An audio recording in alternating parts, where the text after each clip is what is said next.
السلام علیکم۔ پیش خدمت ہے عیاروں کے عیار خواجہ عمرو عیار کی دلچسپ کہانی عمرو اور جادو کے ہیرے۔ خواجہ عمرو عیار پہاڑی غار کے فرش پر بستر بچھائے بیٹھا ہوا تھا۔ اس کی نظریں غار کے دہانے سے باہر برسنے والی تیز بارش پر جمی ہوئی تھیں۔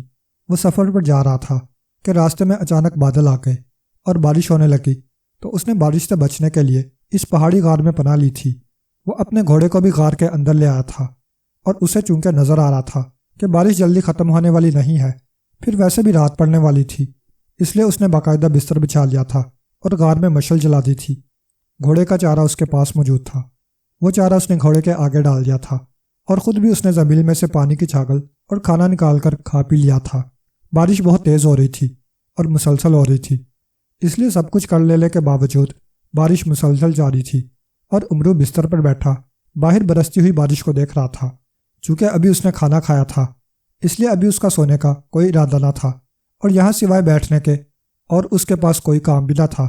اچانک بیٹھے بیٹھے اس کے ذہن میں خیال آیا کہ یہاں وہ اکیلا ہے، اس لیے کیوں نہ زنبیل میں سے اکٹھی ہو جانے والی اپنی دولت نکال کر گننا شروع کر دے۔ چنانچہ اس نے زنبیل میں موجود ہیرے جواہرات اور اشرفیاں سے بھری ہوئی تھیلیاں نکال کر باہر رکھنا شروع کر دیں۔ اتنی بہت ساری دولت دیکھ کر اس کا چہرہ خوشی سے سرخ پڑ گیا تھا۔ وہ بڑی شوق بھری نظروں سے اس ساری دولت کو دیکھ رہا تھا۔ بس اتنی دولت؟ میں تو سمجھا تھا کہ عمرو عیار کے پاس خزانے ہوں گے۔ اچانک غار کی اندرونی طرف سے ایک انسانی آواز سنائی دی، تو عمرو بے اختیار اچھل پڑا۔ اس نے بجلی کی سی تیزی سے بستر پر رکھی ہوئی دولت دونوں ہاتھوں سے واپس زنبیل میں ڈالنی شروع کر دی۔ وہ دیوانہ وار دولت کو زنبیل میں ٹھونسے چلا جا رہا تھا۔ ارے آرام سے عمرو عیار، آرام سے، اتنی تھوڑی سی دولت کو تو میں دیکھنا بھی پسند نہیں کرتا۔ وہی آواز دوبارہ سنائی دی، لیکن عمرو نے تو اس کی بات تک نہ سنی، نہ آنکھ اٹھا کر اس کی طرف دیکھا۔ وہ بس مسلسل اپنی دولت کو زنبیل میں واپس ڈالنے میں مصروف تھا۔ جب اس نے ساری دولت واپس زنبیل میں ڈال لی، تو اس نے اطمینان کا ایک طویل سانس لیا، اور پھر زنبیل کو اپنے کاندھے سے لٹکا کر اس نے غار کی اندرونی طرف دیکھا، لیکن وہاں کچھ بھی نظر نہ آ رہا تھا۔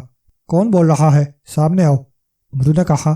تو چند لمحوں بعد وہ یہ دیکھ کر بے اختیار اٹھ کھڑا ہوا کہ غار کی اندرونی طرف سے ایک لمبے قد کا آدمی بڑے اطمینان بھرے انداز میں چلتا ہوا عمرو کی طرف آ رہا تھا۔ اس کے جسم پر سیاہ لباس تھا، اور لباس پر جگہ جگہ انسانی کھوپڑیاں بنی ہوئی تھیں۔ اس آدمی کے ہاتھ میں ایک بڑی سی انسانی ہڈی تھی۔ اس کی بڑی بڑی مونچھیں اور داڑھی تھی، سر کے بال بھی کافی بڑے ہوئے تھے، بھویں بھی موٹی اور بھاری تھیں، اور آنکھیں بھی بڑی بڑی تھیں۔ کون ہو تم؟ عمرو نے ہونٹ چباتے ہوئے کہا۔ گھبراؤ نہیں، میں تمہیں کوئی نقصان نہیں پہنچاؤں گا، آنے والے نے کہا، اور پھر اطمینان سے وہ عمرو کے بستر کے کونے پر بیٹھ گیا۔ کیا تم جادوگر ہو؟ میرا نام ماجہ ہے، میں بہت بڑا اور طاقتور جادوگر ہوں، لیکن میں اپنے جادو سے انسانوں کی مدد کرتا ہوں۔ میں نے کبھی کسی کو نقصان نہیں پہنچایا، اس لیے مجھے لوگ نیک جادوگر کہتے ہیں۔ میں بھی ہوا میں اڑتا ہوا جا رہا تھا کہ اچانک بادل آ گئے اور بارش شروع ہو گئی، لہٰذا تم سے پہلے میں اس غار میں آ گیا، لیکن یہاں آنے کے بعد مجھے اپنے خزانے سے معلوم ہو گیا کہ یہاں ایک بہت بڑا خزانہ موجود ہے، ہیرے جواہرات پر مشتمل ایک بہت بڑا خزانہ، تو میں اسے دیکھنا چلا گیا۔ اس دوران تم یہاں آ گئے۔ میں خزانہ دیکھ کر واپس آ رہا تھا کہ میں نے تمہیں دولت نکال کر گنتے دیکھا۔ میں تمہیں پہچان گیا، اس لیے میں رک گیا تاکہ دیکھ سکوں کہ تمہارے پاس کتنی دولت ہے، کیونکہ میں نے تو سنا تھا کہ تم نے بے شمار جادوگروں کا خاتمہ کر کے ان کی دولت اپنے پاس رکھی ہوئی ہے، لیکن میں یہ دیکھ کر حیران رہ گیا ہوں کہ تمہاری زنبیل میں تو بہت تھوڑی سی دولت ہے، اس لیے میں نے فیصلہ کیا کہ یہاں موجود خزانہ تمہیں دے دوں۔ نیک جادوگر نے کہا، تو عمرو بے اختیار اچھل پڑا۔ میری ساری دولت تو وادی زرفنا میں ختم ہو گئی ہے، یہ تو اس کے بعد کی اکٹھی کی ہوئی دولت ہے۔ ویسے کیا تم واقعی وہ خزانہ مجھے دے دو گے؟ عمرو نے خوش ہوتے ہوئے کہا۔ ہاں ضرور دوں گا، مجھے خود تو دولت کی ضرورت ہی نہیں ہے۔ نیک جادوگر نے کہا۔ کہاں ہے خزانہ؟ جلدی دو مجھے۔ عمرو کی لالچی طبیعت خزانے کا سنتے ہی فوراً جوش میں آ گئی تھی۔ آؤ میرے ساتھ، نیک جادوگر نے کہا، اور اٹھ کر غار کی اندرونی طرف کو بڑھ گیا۔ عمرو بھی اٹھ کر اس کے پیچھے چلنے لگا۔ اندرونی طرف غار دائیں طرف کو مڑ گیا تھا۔ پھر ایک لمبی سی سرنگ تھی جس کے اختتام پر ایک اور غار تھا۔ جب عمرو اور نیک جادوگر وہاں پہنچے تو ایک طرف غار کی دیوار آدھی تھی، دوسری طرف ایک اور غار نظر آ رہا تھا۔ ادھر دیکھو خزانہ، نیک جادوگر نے کہا، تو عمرو تیزی سے اس آدھی دیوار کی طرف بڑھا، اور پھر اس کی آنکھیں حیرت سے پھٹ کر رہ گئیں جب اس نے آدھی دیوار کی دوسری طرف غار میں بے شمار چھوٹے بڑے ہیرے جواہرات پڑے ہوئے دیکھے۔ رنگ برنگے ہیرے جواہرات میں سے تیز روشنیاں پھوٹ رہی تھیں۔ عمرو نے جلدی سے آگے کی طرف جھک کر ان جواہرات کو اٹھانے کے لیے ہاتھ بڑھایا ہی تھا کہ اچانک اس کے کاندھے پر کوئی چیز زور سے لگی تو عمرو نے تیزی سے مڑ کر دیکھا تو اس نے نیک جادوگر کو دیکھا جس کی اس کی طرف پشت تھی، لیکن وہ ہڈی والے ہاتھ کو اٹھائے مڑ کر اس کی طرف دیکھ رہا تھا۔ اور پھر اس سے پہلے کہ عمرو کوئی بات کرتا، نیک جادوگر نے ہڈی اس کے کاندھے پر ایک بار پھر زور سے ماری، اور اس کے ساتھ ہی غار اس نیک جادوگر کے کہکوں سے گونج اٹھا۔ اور اس کے ساتھ ہی عمرو یہ دیکھ کر حیران رہ گیا کہ نیک جادوگر اچانک غائب ہو گیا۔ عمرو تیزی سے گھوما تاکہ پہلے خزانے کو اپنی زمین میں ڈال لے، پھر اس جادوگر کو تلاش کرے گا، لیکن دوسرے لمحے وہ یہ دیکھ کر حیران رہ گیا کہ وہ سارے ہیرے جواہرات عام سے پتھروں میں تبدیل ہو چکے تھے۔ عمرو نے ہاتھ بڑھا کر ایک کو اٹھایا اور اسے غور سے دیکھا، وہ واقعی پتھر ہی تھا۔ عمرو نے اسے واپس پھینک دیا اور مڑ کر واپس اپنے غار کی طرف بڑھ گیا۔ اسے سمجھ نہ آ رہی تھی کہ آخر یہ سارا کھیل کیا کھیلا گیا ہے، یہ نیک جادوگر کون تھا، اور یہ جادوئی خزانہ اسے دکھانے کا کیا مقصد تھا، اور پھر وہ خود کہاں غائب ہو گیا ہے۔ لیکن کوئی بات اس کی سمجھ میں نہ آ رہی تھی۔ عمرو جب واپس اپنے غار میں پہنچا تو وہاں گھوڑا بھی موجود تھا، بستر بھی موجود تھا، اور مشعل بھی ویسے ہی جل رہی تھی۔ عمرو جا کر دوبارہ بستر پر بیٹھ گیا۔ باہر بارش مسلسل ہو رہی تھی۔ عمرو نے زنبیل کے اندر ہاتھ ڈالا اور بولنے والی گڑیا باہر نکال لی اور اس کے سر پر انگوٹھا رکھ کر دبایا تو گڑیا کی آنکھیں زندہ انسانوں جیسی ہو گئیں۔ بولنے والی گڑیا، مجھے بتاؤ کہ یہ نیک جادوگر کون تھا، وہ کہاں غائب ہو گیا، اور وہ ہیرے جواہرات کس طرح پتھروں میں تبدیل ہو گئے، یہ سارا کیا کھیل تھا؟ عمرو نے بولنے والی گڑیا سے مخاطب ہو کر کہا، خواجہ عمرو کو بتایا جاتا ہے کہ ماجہ جادوگر نے عمرو کی زنبیل میں موجود تمام دولت حاصل کر لی ہے اور فرار ہو گیا ہے۔ بولنے والی گڑیا نے کہا تو عمرو بے اختیار اچھل پڑا۔ اس کے ہاتھ سے گڑیا چھوٹ کر نیچے بستر پر گر گئی، اور عمرو نے پاگلوں کے سے انداز میں اپنی زنبیل میں موجود دولت کو نکالنا شروع کر دیا، لیکن دوسرے لمحے اس کا ذہن بھاگ سے اڑ گیا۔ واقعی زنبیل میں ایک اشرفی تک موجود نہ تھی۔ عمرو کا رنگ زرد پڑ گیا۔ اس نے جلدی سے بستر پر پڑی ہوئی گڑیا اٹھائی اور اس کے سر پر انگوٹھا رکھ کر دبایا۔ بولنے والی گڑیا، یہ سب کیسے ہوا؟ میری دولت کہاں گئی؟ میں تو لٹ گیا ہوں، میں تو تباہ ہو گیا ہوں، میں تو برباد ہو گیا ہوں۔ مجھے بتاؤ کہ یہ دولت واپس کیسے لوں، جلدی بتاؤ۔ عمرو نے پاگلوں کے سے انداز میں کہا۔ خواجہ عمرو کو بتایا جاتا ہے کہ یہ عیار جادوگر تھا۔ اس نے جو خزانہ عمرو کو دکھایا تھا وہ جادو کے ہیرے تھے۔ جب خواجہ عمرو ان جادو کے ہیروں کو اٹھانے لگا تو عیار جادوگر نے ہاتھ میں پکڑی ہوئی ہڈی عمرو کے اس کاندھے پر ماری جس پر زنبیل لٹکی ہوئی تھی۔ عمرو کی پشت سے عیار جادوگر کی پشت بھی ملی ہوئی تھی، اس لیے عمرو کی زنبیل میں موجود تمام دولت عیار جادوگر کے پاس پہنچ گئی اور وہ اسے لے کر فرار ہو گیا ہے۔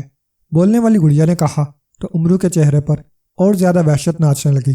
یہ بتاؤ کہ میں اس نامراد جادوگر سے کیسے اپنی دولت واپس لے سکتا ہوں؟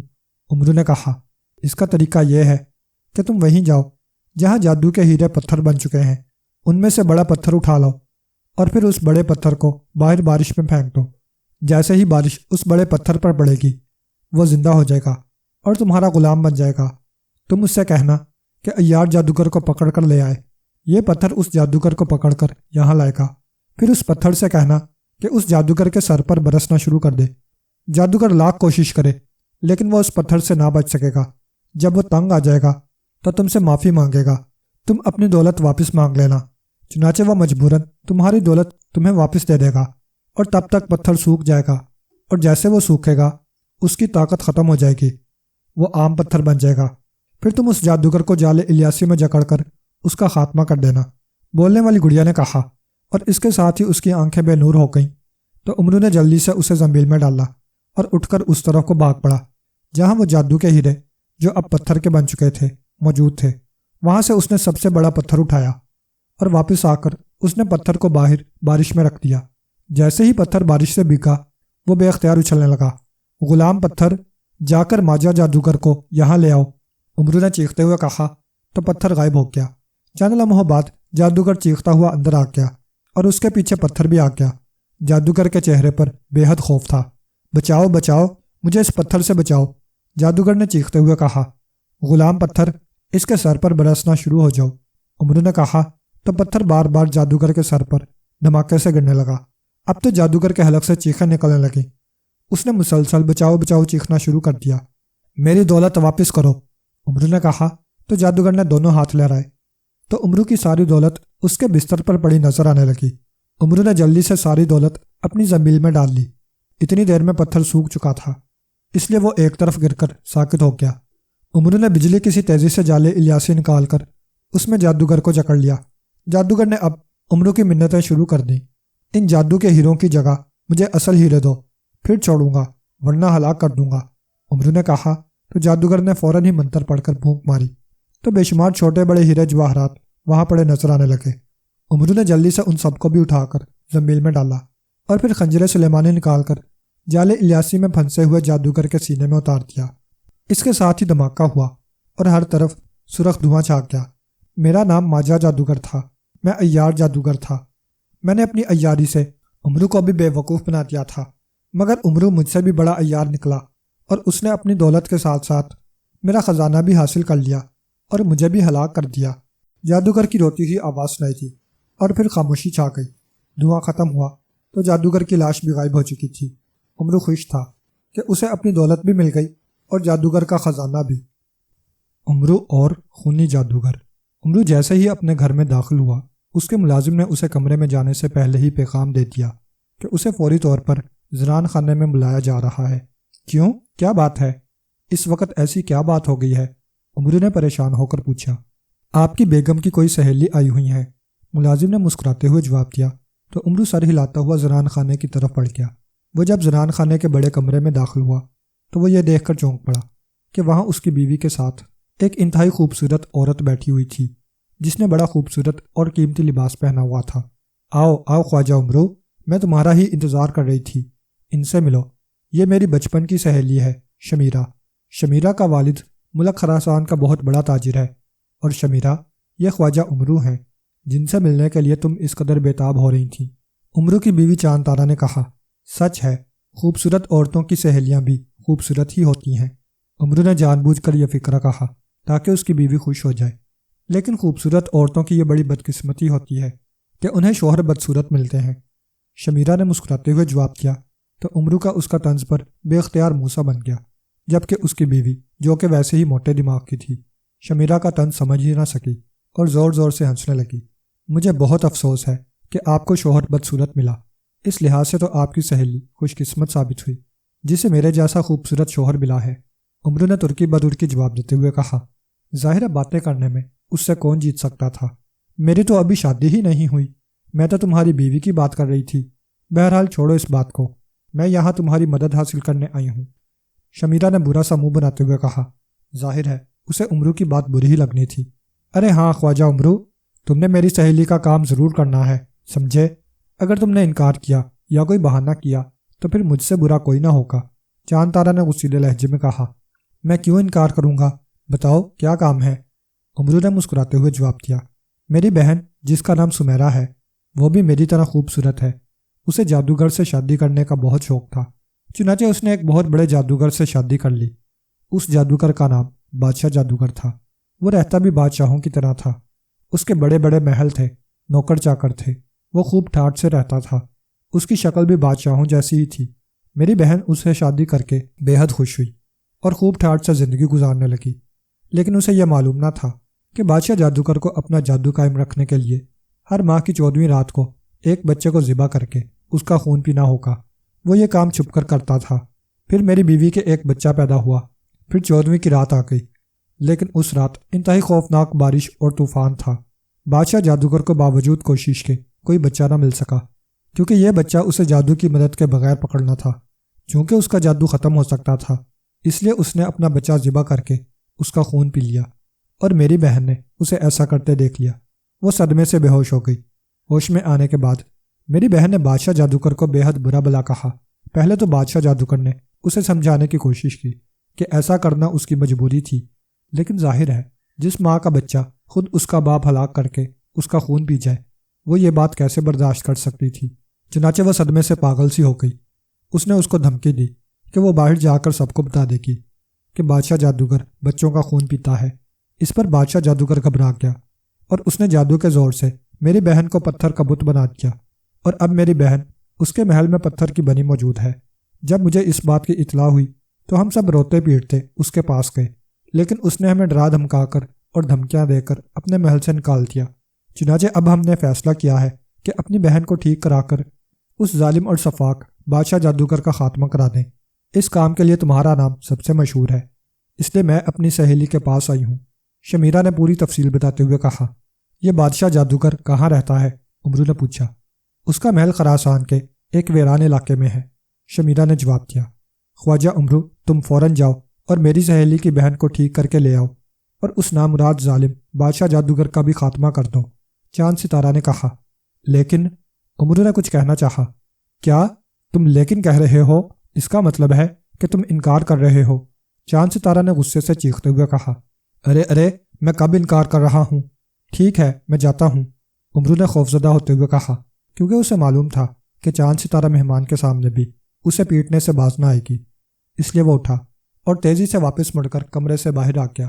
لیکن ظاہر ہے وہ بغیر کسی لالچ کے کیوں اتنا بڑا کام کرتا، اس لیے اس نے سوچا کہ وہ جا کر سردار امیر حمزہ کے پاس رک جائے گا اور پھر آ کر کہہ دے گا کہ وہ کام نہیں کر سکا۔ لیکن وہ ابھی مردان خانے میں پہنچا ہی تھا کہ اچانک کمرے کا دروازہ کھلا اور شمیرہ اندر داخل ہوئی۔ امرو اسے اس طرح مردان خانے میں آتے دیکھ کر چونک پڑا۔ سنو امرو، مجھے معلوم ہے کہ بغیر انعام کے تم کوئی کام نہیں کرتے۔ میں نے تمہاری بیوی کے سامنے کچھ کہنا مناسب نہیں سمجھا، اس لیے میں یہاں آئی ہوں کہ تم ہمارا یہ خاندانی ہیرا لے لو اور میری بہن کو ٹھیک کر دو۔ اگر تم بادشاہ جادوگر کا خاتمہ نہ بھی کرو تب بھی ہمیں اس سے کوئی فرق نہیں پڑتا، لیکن میری بہن ٹھیک ہو جائے۔ ہاں ایک بات بتا دوں، میری بہن نے مجھے خود بتایا تھا کہ بادشاہ جادوگر کے پاس بادشاہوں کی طرح بہت بڑا خزانہ ہے۔ اگر تم اس بادشاہ جادوگر کا خاتمہ کر دو تو وہ خزانہ بھی تمہارا ہوگا۔ شمیرہ نے ایک انتہائی قیمتی، خوبصورت اور نایاب ہیرا امرو کی طرف بڑھاتے ہوئے کہا۔ او، اب تو میں ضرور اس نامراد کا خاتمہ کروں گا، تم فکر نہ کرو، اب تمہارا کام ہو جائے گا۔ یہ ہیرا میں تم سے نہ لیتا، لیکن کیا کروں، جب تک پیشگی انعام نہ ملے مہم کامیاب نہیں ہوتی، امرو نے کہا تو شمیرہ مسکرا دی۔ چلو اب تو تمہاری مہم کامیاب ہو جائے گی، شمیرہ نے کہا۔ ہاں لیکن ایک شرط ہے کہ تم میری بیوی کو اس ہیرے کے بارے میں نہیں بتاؤ گی، امرو نے کہا تو شمیرہ نے وعدہ کر لیا۔ پھر امرو نے لباس بدلا اور گھر سے روانہ ہو گیا۔ جنگل میں پہنچ کر اس نے زنبیل میں سے سنہری چپلیں نکالیں اور انہیں اپنی جوتیوں کی جگہ پہن کر اس نے سنہری چپلوں کو حکم دیا کہ وہ اسے بادشاہ جادوگر کے محل کے سامنے پہنچا دیں۔ دوسرے لمحے اس کا جسم فضا میں اٹھا اور تیزی سے اڑتا چلا گیا۔ امرو نے آنکھیں بند کر لیں۔ کافی دیر تک اڑنے کے بعد جب اس کے قدم واپس زمین پر لگے تو اس نے آنکھیں کھول دیں اور وہ یہ دیکھ کر حیران رہ گیا کہ دور دور تک ویران علاقے کے درمیان ایک انتہائی خوبصورت اور شاندار محل موجود تھا، لیکن اس محل کا کوئی دروازہ نہ تھا۔ امرو نے سنہری چپلیں اتار کر واپس زمین میں ڈالیں اور محل کی طرف بڑھنے لگا۔ محل کے قریب جا کر اس نے زور زور سے آوازیں دینا شروع کر دیں۔ جادو طاقتور کروا لو، جادو طاقتور کروا لو۔ ابھی امرو نے چند آوازیں ہی دی ہوں گی کہ محل کی دیوار درمیان سے غائب ہو گئی اور ایک انتہائی لہیم شہیم آدمی جس کے جسم پر سرخ رنگ کا شاہی لباس تھا، داڑھی مونچھیں اور سر کے بال بڑے بڑے تھے، وہ چہرے سے واقعی کوئی بادشاہ ہی لگتا تھا، باہر آ گیا۔ اس کے ایک ہاتھ میں ایک بڑی سی ہڈی پکڑی ہوئی تھی۔ امرو اسے دیکھتے ہی سمجھ گیا کہ یہی بادشاہ جادوگر ہے۔ کون ہو تم اور یہ کیا کہہ رہے ہو؟ بادشاہ جادوگر نے حیران ہو کر کہا۔ میرا نام حکیم الحکمہ ہے، میں جادو دیوتا کا خاص حکیم ہوں۔ جادو دیوتا نے مجھے طاقتیں دے رکھی ہیں کہ میں جس کا چاہوں جادو طاقتور بنا دوں، امرو نے جواب دیا۔ تم جادو کو کس طرح طاقتور بناتے ہو؟ بادشاہ جادوگر نے حیران ہو کر پوچھا۔ مثال کے طور پر کسی کا جادو کسی شرط کی وجہ سے ختم ہو جاتا ہے تو میں اس شرط کو ختم کرا دیتا ہوں، اس طرح اس کا جادو طاقتور ہو جاتا ہے، امرو نے جواب دیا۔ تمہارے پاس کیا ثبوت ہے کہ تم جو کچھ کہہ رہے ہو وہ درست ہے؟ بادشاہ جادوگر نے کہا۔ تم آزما کر دیکھ لو، اگر میں آزمائش میں پورا اتروں تو تم مجھے انعام دینا، ورنہ میں خالی ہاتھ چلا جاؤں گا، کیونکہ تمہیں دیکھتے ہی میں پہچان گیا تھا کہ تم جادوگر ہو اور تمہارا جادو اس وقت ختم ہو جاتا ہے جب تم ہر ماہ کی 14ویں رات کو کسی بچے کا خون نہ پی لو، امرو نے جواب دیا۔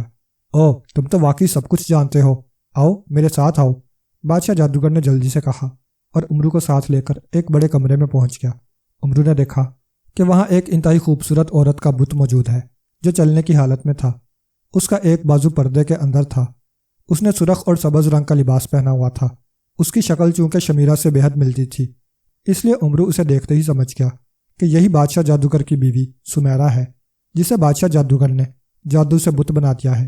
ٹھیک ہے، اگر تم میرے جادو کو طاقتور بنا دو تو میں تمہیں بہت سا انعام دوں گا، بادشاہ جادوگر نے عمرو سے مخاطب ہو کر کہا، تمہارا مسئلہ خون پینا ہے، اس لیے تم ایسا کرو کہ اپنے جسم پر زخم ڈالو اور خون ایک پیالے میں اکٹھا کر لو، لیکن شرط یہ ہے کہ اس وقت تمہاری جان تمہارے اندر ہونی چاہیے۔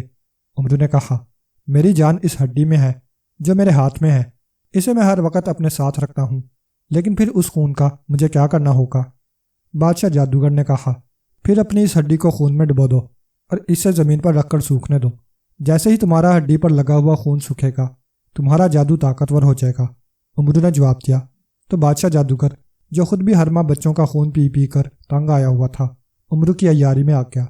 اس نے خنجر اٹھایا اور اپنی ران پر زخم لگایا تو اس میں سے خون نکلنے لگا، جو عمرو نے ایک پیالے میں بھر لیا، لیکن اس کے خون سے اس قدر تیز بو نکل رہی تھی کہ عمرو نے بے اختیار ناک بند کر لی، لیکن اس کے ہاتھ سے خون والا پیالہ گر گیا اور خون زمین پر بہنے لگا۔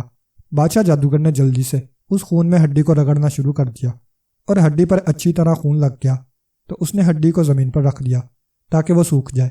عمرو تو اسی انتظار میں تھا۔ اس نے زنبیل میں سے خنجر سلیمانی نکالا اور بجلی کسی تیزی سے اسے ہڈی پر مار دیا۔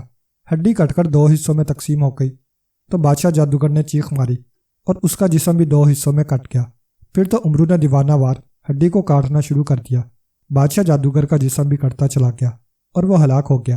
اس کے ہلاک ہوتے ہی ایک دھماکہ سا ہوا اور ہر طرف دھواں سا چھا گیا۔